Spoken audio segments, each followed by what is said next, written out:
Rajendranagar circle మైలర్ Devupalli sector Ganesh Nagar anganwadi సెంటర్లో గురువారం మైలర్ దేవుపల్లి ప్రాథమిక ఆరోగ్య కేంద్రం ఆధ్వర్యంలో మెదడువాపు టీకాలు ఇవ్వడం జరిగింది. ఏఎన్ఎం ఆశా వర్కర్లు 9 నెలల పిల్లల నుండి 15 సంవత్సరాల పిల్లల వరకు మెదడువాపు వ్యాధి నివారణకు జేఈ వ్యాక్సిన్ వేశారు.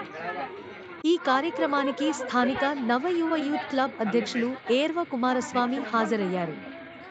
ఈ సందర్భంగా ఆయన మాట్లాడుతూ 9 నెలల పిల్లల నుండి 15 సంవత్సరాల పిల్లల వరకు మెదడువాపు వ్యాధి నివారణకు జేఈ వ్యాక్సిన్ తప్పనిసరిగా తల్లిదండ్రులు ఇప్పించాలని తెలిపారు. మెదడువాపు వ్యాధి ఒక్కసారి వచ్చిందంటే జీవితాంతం ఇబ్బంది పడాలని అన్నారు. ఈ కార్యక్రమంలో నవయువ యూత్ క్లబ్ అధ్యక్షులు ఏర్వకుమారస్వామి, అంగన్వాడీ టీచర్ శోభ, ఏఎన్ఎం వసంత, ఆశా వర్కర్లు లక్ష్మి, నాగవేణి, అనురాధ, రేణుక, రూపాదేవి పాల్గొన్నారు.